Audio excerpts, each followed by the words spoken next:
à tous et à toutes et bienvenue à ce JT de Mars présenté par l'animateur le plus déconneur et le poisson le plus con. Bah fallait bien que je trouve quelque chose en on. Actualité de ce mois-ci, du mois de septembre 2011, non ce n'est pas le 10e anniversaire des deux tours, non ce n'est pas Star Wars épisode 4, le retour du violeur, pour deux simples raisons.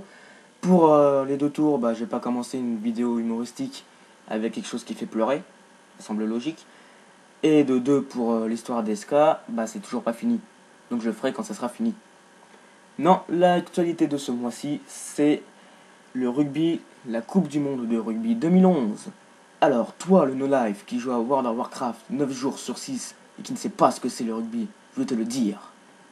Alors, le rugby, c'est un sport collectif créé dans le siècle 19e.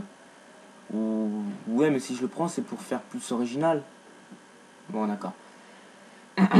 Alors, si on vous parle de rugby aujourd'hui, vous aurez dans la tête le rugby à 15, joué par notamment l'équipe de France, le 15 de France, ou l'équipe d'Angleterre, le 15 de la Rose. Donc, comme son nom l'indique, ça se joue à 15. Et voilà. Ensuite, nous avons le rugby à 12, qui est une variante du rugby à 15, mais donc, comme son nom l'indique, c'est joué à 12. Après, nous avons le mini-rugby, qui est comme le rugby à 15, mais joué par des enfants. Après, nous avons le rugby à 9, c'est la même chose que le rugby à 12, qui est la même chose que le rugby à 15, mais cette fois-ci, c'est joué à 9. Après, nous avons le rugby à 7, qui se joue à 7, qui a le même règle que le rugby à 15, qui va être sport olympique en 2016, et qui est joué en ce moment par nos amis et voisins, les Anglais. Je déconne par ces connards de roast beef. Alors, petite parenthèse, pourquoi connard de roast beef? Au 19e siècle, qu'est-ce qui se passe? Il y a une guerre de 7 ans entre la France et l'Angleterre. La France perd, et depuis elle a un comportement de loser. Arrêtez de rigoler, hein. J'ai le droit de me tromper. Bon, comportement de loser. Fermons la parenthèse. Après le rugby à 7, nous avons le touch rugby, qui est la même chose que le rugby à 15, mais vous enlevez les plaquages, les contacts, les tournettes, les jeux au pied et les crochets. Vous allez me dire, comment arrêter l'adversaire? Vous devez le toucher. Voilà, c'est bien un sport pourri ça. Ensuite, nous avons le beach rugby, comme son nom l'indique, c'est du rugby joué sur des putes, sur la plage. Excusez-moi. Et pour finir, nous avons le rugby, flag rugby, qui est la même chose que le rugby touché, sauf que là, vous devez retirer un drapeau qui est dans son fion. Voilà.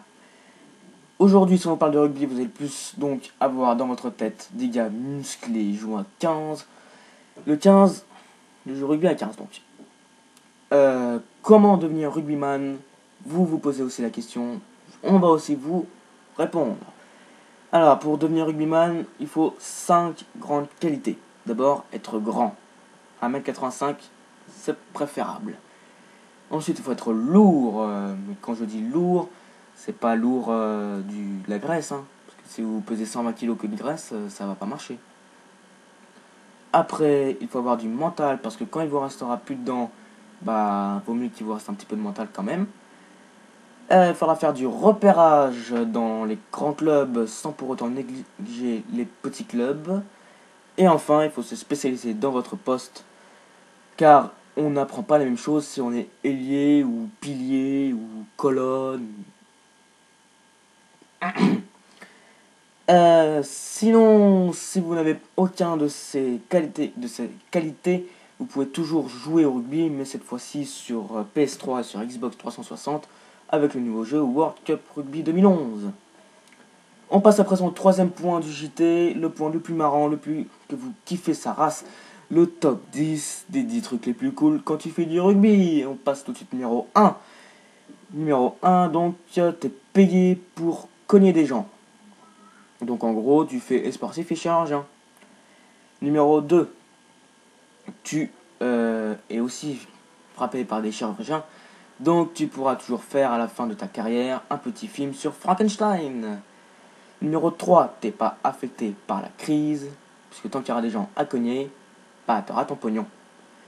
Numéro 5, même si t'es rugbyman, t'auras même pas remarqué qu'il n'y a pas de numéro 4. Numéro 6, même si le rugbyman t'aurait fait arrêt sur image, tu serais allé regarder qu'il n'y a pas de numéro 4, tu serais marré au numéro 6. Numéro 7, t'as peur de rien. Il y a un Rottweiler qui passe dans la rue, boum, tu le défonces. Il y a les frères Bogdanov qui passent dans la rue, boum, tu les défonces.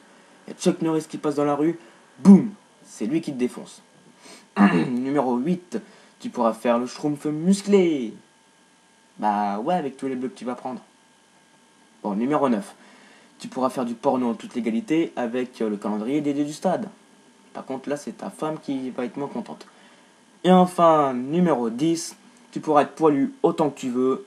Bah, les gens, ils s'en foutent. Tu seras jamais ridicule. Regarde, Chabal. T'as vu les poils qu'il a? Il est pas ridicule. Regarde Justin Bieber. Ah, Justin Bieber, il fait peur.